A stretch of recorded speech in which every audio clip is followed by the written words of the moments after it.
Hola, ¿cómo estás? Soy Marcelo de FTD y hoy de lo que vamos a conversar, a contarte un poco sobre el cambio y la diferencia que está planteada, o al menos que nosotros identificamos como diferente con respecto a la transformación. Hay mucha bibliografía, hay mucha gente que ha tocado el cambio. Y nosotros lo tenemos como una parte importante tanto en las actividades que llamamos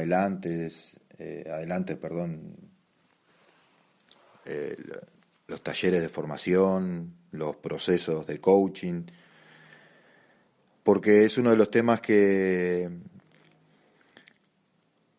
en sí están más presentes en las personas, es decir, y hay una razón eh, biológica, científica referente a lo difícil que es el cambio, ¿no? Es decir, por ahí hay una conferencia de Stanislav Bachrach, donde él plantea, y él desde la neurociencia, la pueden encontrar en YouTube, pero básicamente se basa en la dificultad que hay para cambiar de las personas, o que se nos presenta un desafío tan grande, ¿no? Y por ejemplo, él en esa charla da un ejemplo referente a que tomados unos pacientes, después de algunas intervenciones cardíacas, si mal no recuerdo, que habían salido adelante, si había salido bien la operación de las personas que se habían salvado en el posoperatorio, le recomendaban tomar determinadas medidas o cambiar determinados hábitos, porque si no lo hacían corrían el riesgo de morirse. De ese total, solo el 2% había cambiado los hábitos después de un tiempo de evaluadas las indicaciones posoperatorias. Entonces, hay algo que a la persona le impide, más allá de que por detrás está la pérdida de la vida, en este caso el ejemplo que pone Stanislao. Entonces, me parece que el mensaje es la dificultad, que es una dificultad biológica, una dificultad que nosotros tenemos mental, y me parece que el conocer determinados aspectos de eso nos puede ayudar a adoptar esos nuevos hábitos, costumbres o comportamientos de la manera más saludable. Nosotros, por ejemplo, el cambio, lo leímos en algún artículo por ahí, ahora no recuerdo dónde, que el cambio es una invitación, ¿no? Muchas veces cuando nosotros nos planteamos cambiar, es importante también a veces tener la diferenciación del cambio obligatorio, que mi situación cambió y tengo que cambiar, a aquel cambio que yo voy a buscar voluntariamente, ¿no? Por lo general, el más costoso es el primero, es decir, cuando ese cambio no deseado es el que se dificulta tomar esas acciones. Entonces, cuando se plantea o se presenta el cambio, es como una invitación, cambió la situación, bueno, está invitando a determinar modificación en nuestro comportamiento. Nosotros pensamos que la transformación se da a raíz de una decisión consciente, es decir, yo tengo que accionar, yo tengo que tomar diferentes medidas para materializar esa nueva condición que se me está exigiendo desde el contexto donde estoy. ¿No? Es decir, muchas veces Mario Alonso Puig, si mal no recuerdo, en esto de la diferencia entre el cambio de la invitación y la transformación de esa decisión, a veces dice que no cambiamos no porque no quieramos, sino porque no estamos realmente dispuestos a hacer lo que hay que hacer para cambiar. Entonces, cuando yo me planteo eso que hay que hacer, ahí implica esa decisión consciente, ¿no? Entonces, en el caso de Mario Alonso Puig, hay también conferencias que pueden encontrar por ahí en internet que son muy ricas, porque lo que está asociado atrás de ese impedimento a cambiar es miedo. Entonces, ese miedo que nos paraliza, él plantea un enfoque de considerarlo como un compañero para crecer. Como un compañero para crecer. No, es decir, contactar con ese miedo y tenerlo como aliado para ese crecimiento que viene desde el aprendizaje de nuevas cosas para poder modificar esa situación o salir del lugar donde estoy. Entonces, claro, en esto que dice que muchas veces no estamos dispuestos a hacer lo que hay que hacer para cambiar, no es que no quieramos cambiar, pero lo centra en tres aspectos que son muy interesantes en cuanto a que tengo que estar motivado para hacerlo, debo plantearme determinada estrategia, determinada forma de cómo voy a llevar adelante y después tengo que tener disciplina. Entonces, ese, esa actitud, esa decisión consciente, teniendo en cuenta estos tres aspectos, es lo que me va a llevar a que, desde una vez que se presente esa oportunidad o esa invitación que es el cambio, lograr una transformación. Y la transformación, por definición, es total. Es decir, por ahí en psicología, creo que lo escuché en una conferencia de Julio De Caro, que creo que en psicología se divide aquellos cambios de primer orden y de segundo orden, llamando al cambio de primer orden como aquel cambio que en los hechos, creo que Julio lo dice, cambios que no cambian nada, ¿no? Entonces, muchas veces la gente prende, bueno, voy a cambiar un poquito, voy a hacer esto, o no, cuando ese movimiento, él creo que en la misma conferencia menciona, es 180 grados, eh, esa posición, entonces implica una real modificación, ¿no? Entonces, otra de las cosas que marca Mario Alonso también, que es importante, es decir, la capacidad que está demostrada por la neurociencia de los cambios de actitudes, los cambios en la mente, los cambios en cuanto a adoptar posiciones más positivistas,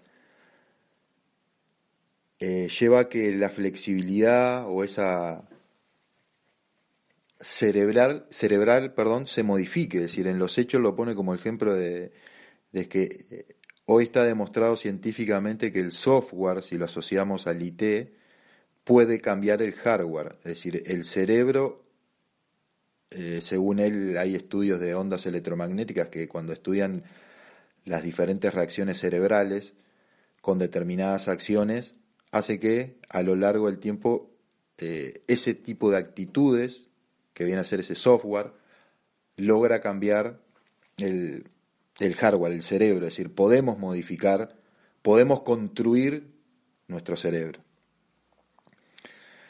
Claro, en esto implica un esfuerzo, implica ese sacrificio, y me parece que es importante recordar, es decir, los tres aspectos que menciona Alonso Puig, ¿no? Aquello de estar motivado para hacerlo, tener una estrategia y después una disciplina para poder llevarlo adelante. Es decir, todas las personas tenemos un talento, todas las personas podemos cambiar. Hay bases que no, hay cosas que traemos que lo hemos en otro de las charlas mencionamos, el sistema de creencia está presente, entonces hay cosas básicas que voy a traer. Pero muchas veces la gente piensa, no, yo no puedo cambiar, no voy a cambiar, y muchas veces se relaciona a actitudes más caprichosas que actitudes más maduras de la persona, ¿no? Decisiones más conscientes, más responsables.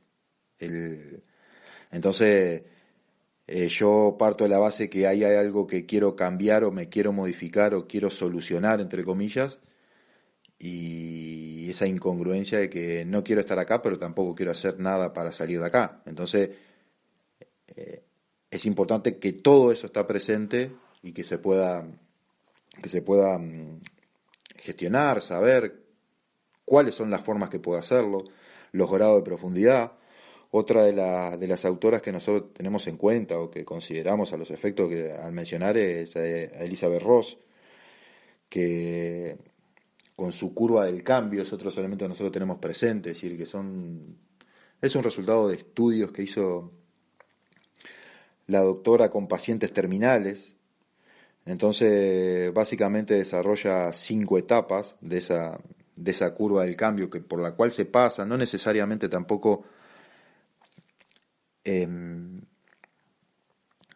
es un pasaje detallado por cada etapa, también está enfocado en esto de que muchas veces, esto que decíamos del cambio no deseado, porque cuando yo quiero cambiar hay una predisposición también que no está en el cambio no deseado, pero básicamente las etapas por las cuales pasa y los pequeños indicios que fueron producto de su estudio, pasa por una etapa de negación, esto no me está pasando, esto no me está pasando a mí, un segundo de ira, ¿no? Me enojo con terceros, me enojo con el entorno, responsabilizo de lo que me está pasando a otros, esa sería la segunda etapa, esa de la ira. Después empiezo la tercera, que es la negociación, ¿no? Acá creo que en la negociación lo que remarca Elizabeth Ross es que la palabra clave es la acción, ¿no? La acción en esa etapa. Después si bien se vienen dando, tanto la negación, la ira hacia la negociación, empiezo a negociar esa acción de decir, bueno, pero voy a esperar un poquito, todavía no, pero bueno, empiezo mañana, empiezo todo esa dilatación muchas veces está por la acción o la ausencia de la acción determinada en este tercer paso. Ya después el cuarto paso, que es la depresión. En la depresión viene a presentarse, ella lo define como una forma drástica del presente, ¿no? La sensación de vacío.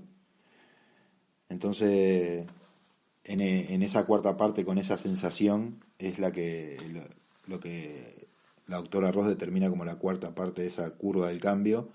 Y la última es la aceptación o rechazo. Es decir, una vez que se planteó ese cambio o se planteó esa situación, llego a que acepto o rechazo, no lo hago, pero pasamos por esas etapas. Es bueno el contactarlas, identificarlas, por esto de que importante en este tipo de proceso identificar cuáles son los estadios por las partes que paso, porque yo identificar muchas veces es el no saber por qué me pasa esto o para qué me pasa esto, es que me aumenta ese miedo que está atrás cuando pasamos raya de, de cambiar, ¿no? Atrás está ese miedo que a veces inclusive nos cuesta hasta llamarlo así. Entonces, si no identificamos y tenemos claridad, nos va a resultar más complicado, más dificultoso aún llevar adelante esa modificación. Entonces, para explicar un poco la concepción, esto del cambio y la transformación, creo que el resumen importante a sabienda de cómo, cómo se da ese cambio, cómo se materializa o se somatiza en el cuerpo. Lo importante es que una vez que tengo la invitación, se presenta, cuando yo decido, pasa a ser una transformación. Y la transformación cambia, me cambia la genética, no soy el mismo. Entonces, cuando yo me dispongo a modificar ese comportamiento, a transformarme, es importante tener claro que esa transformación es una decisión consciente, yo me hago responsable y básicamente me parece que lo a tener en cuenta es esto que dice Mario Alonso Puig. Encontrar esa motivación, plantearme una estrategia y después tener la disciplina para llevar adelante las actividades que necesito para lograr esa transformación.